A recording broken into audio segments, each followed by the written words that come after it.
MMIWG to our witnesses. Powerful testimony here today as we further study the red dress alert, and so much to unpack in each one of what you guys have brought forward. And I think the real mission of this study is as you see in the motion, an examination of a most effective and efficient manner to operate, administer, and control such an alert system.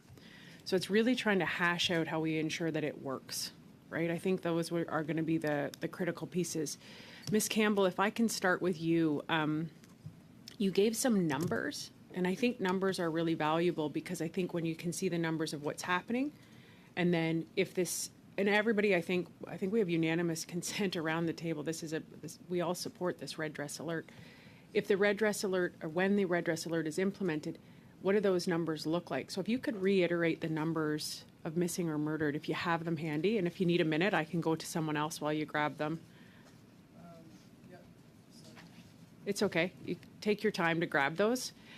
While you do that, I'm actually going to go over to Ms. Harper, because Ms. Olson-Harper, your testimony is really profound, and I think offline when we're having these conversations, this study is about the red dress alert and it's an intervention, but upstream and domestic violence, your comments are very well suited for this committee when we look at the status of women.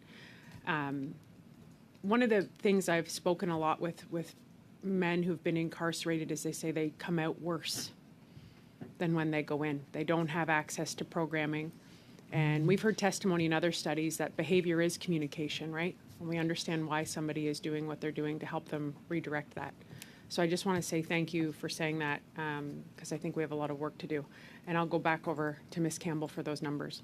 Thank you. So I had said 0.8 per 100,000 non-Indigenous women are murdered every year, but 4.31 per 100,000 Indigenous women. And then I just kind of broke it down for what that would look like in Saskatchewan, which would be 5 non-Indigenous compared to 26. And in a province the size of Saskatchewan, like, I would think everybody would be alarmed by those numbers.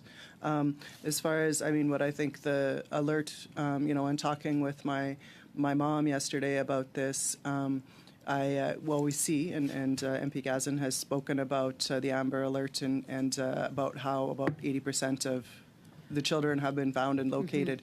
Mm-hmm. And we need a system that isn't optional to opt in, like the Aboriginal Alert is kind of optional. People can look at it, but we need a system that is put out there so everybody sees it, so those faces are out there, so that we can have that same kind of response. And I would, as an academic and a researcher, I would see that we would have a great number more found safely. And we know time is important, right? Waiting 10 days to start the look is often too late already.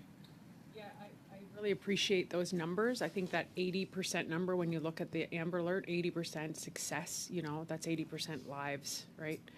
So that's why I think it's really important to have on the record that number of what that can transfer like. To Ms. North, I commend you on your hashtag. I think we live in a digital age, and with that comes a double-edged sword. It's not always been the best thing for our children and all of those things, but it also has the capacity to do that. Do you see, I guess, looking at your background in that and being able to get a hashtag that really resonated with folks and is easy to understand, do you see that as part of this red dress alert as well? I think it still connects us all together. It ties us in some way. It ties us together in a lot of ways. And digitally, we know that Red Dress Alert has to have a digital component, and MMIW is also very digital. So, yeah, it has to keep us connected to remind us what the problems are. And as far as numbers, also, I wanted to add that we know officially NWAC had numbers and RCMP had numbers. The last official number I've ever heard from RCMP was 1182 missing and murdered in Canada, and that was quite a few years ago, probably 2013 or 2012, and they haven't updated the numbers, but we know there's probably 3 or 4 times more that number, and nobody has been able to get that real number or the true number anymore. It hasn't been worked on, it hasn't been a priority, so that has to be a factor as well.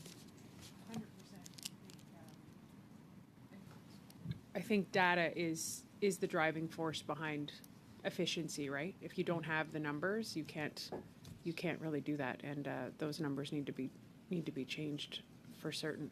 How much time do I have left, Madam Chair? 44 seconds. Okay, perfect. So I guess that the last thing, and just ensuring when we look at this, for Indigenous, by Indigenous, we've heard that from multiple witnesses. I think that's fair.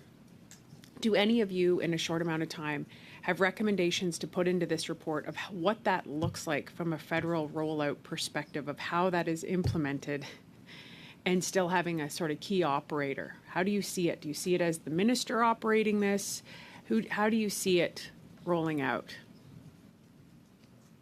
I think there's already best practices, probably from the Amber Alert, the Silver Alert. There are best practices there already, but I think the standards of what is going to look like should be set way ahead of time, but with a major involvement from grassroots people and academics like Lori and Dr. Olson Harper here, and people that have gone through it and people that know the realities. So I think the standards and coming up with what constitutes a red dress alert, that has to be with grassroots first and academics and allies before it even gets there. The mechanics of it, when it finally rolls out, I think it'll be easier once these systems have been put in place by the people themselves.